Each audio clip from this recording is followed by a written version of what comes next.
Di dalam kehidupan kita sering mendengarkan istilah IQ. Namun, kita tidak pernah memikirkan apa itu EQ serta SQ.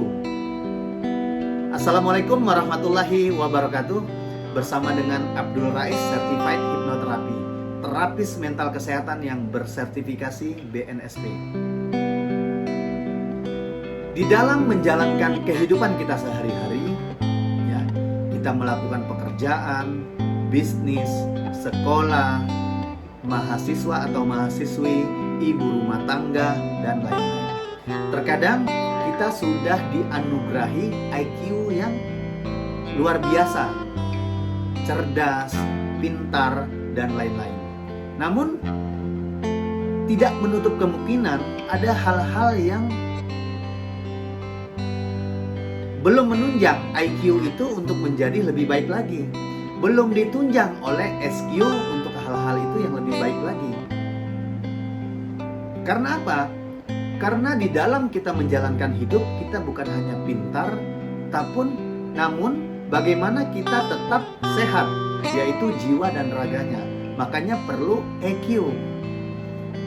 Nah, untuk kehidupan kita selanjutnya, setelah di dunia ini, artinya kita perlu SQ. Oke, setelah IQ, ternyata seseorang perlu juga memahami EQ. EQ itu adalah emotional question. Emotional question artinya di dalam tubuh kita, di dalam diri kita ada emosi negatif dan emosi positif. Bagaimana emosi negatif ini kita hilangkan, kita redakan, bagaimana emosi positif ini kita keluarkan agar diri kita menjadi lebih bersemangat, berjiwa besar, bijaksana, dan lain-lain. Karena apa? Karena seseorang akan semangat, akan termotivasi apabila ia mengenal ilmu ini. Bagaimana menjaga perasaannya tetap positif. Tetap positif ini kan umum. Secara detailnya, bagaimana perasaannya tetap cinta. Cinta artinya ia merespon segala sesuatu itu dengan baik. Seperti contohnya ada hal yang tidak kita sukai. Kita tidak bisa meresponnya secara negatif. Karena di tubuh kita, di diri kita ada yang namanya energi. Nah, semua manusia itu terhubung ke manusia lain, ke semesta lain, ke hal-hal lain. Makanya kalau kita merespon segala sesuatunya dengan positif, artinya kita melemparkan energi positif. Kita melepaskan energi positif ke semesta agar energi positif tadi kembalinya ke kita menjadi positif, menjadi baik. Apalagi energi positif yang harus kita actionkan, yang harus kita lakukan. Setelah itu adalah hening. Kita diam. Kita pernah mendengar silent is gold. Ada hal-hal yang tidak penting, yang tidak perlu kita respon. Kita cukup diam. Ada sukacita, ada hening, ada pencerahan. Kita membantu orang lain yang belum paham akan sesuatu hal, kita bantu.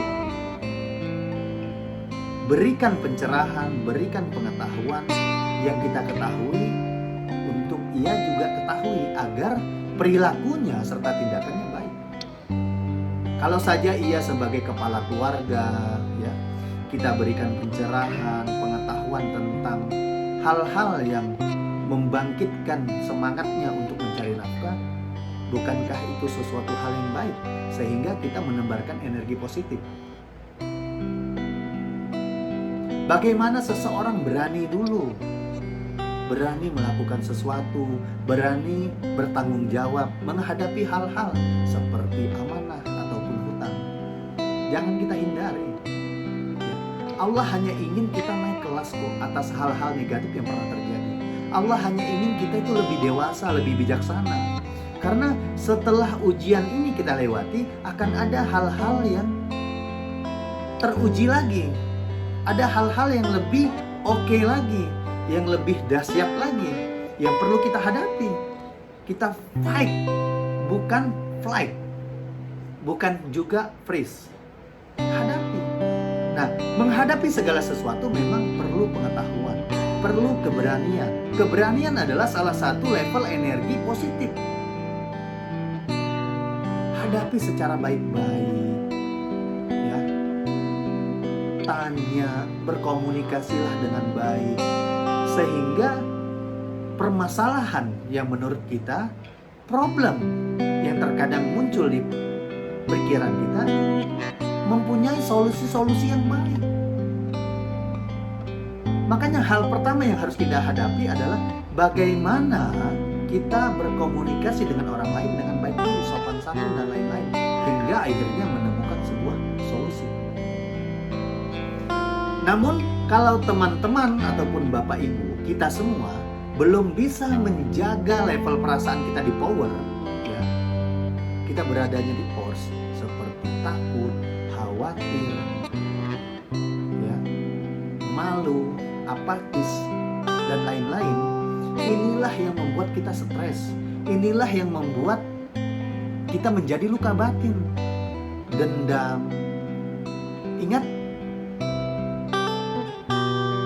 luka batin, dendam, dan lain-lain, kalau kita biarkan terlalu lama, perasaan kita terakses hal itu, itulah yang disebut dengan nyeri fisik atau psikosomatik, seperti GERD, lambung, migrain, dan lain-lain.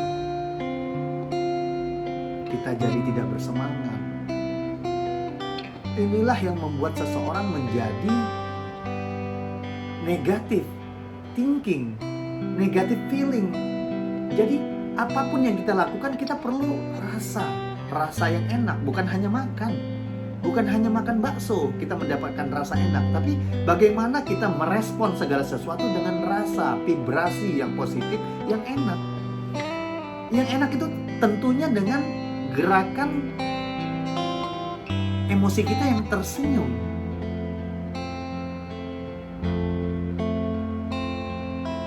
Jadi saat seseorang di terapi mental kesehatannya, konsultasi, ya, baru dilakukan terapi, bukan nanti dia mendapatkan, tapi saat itu juga setelah ia diterapi, ia akan mendapatkan hal-hal yang tenang, lega.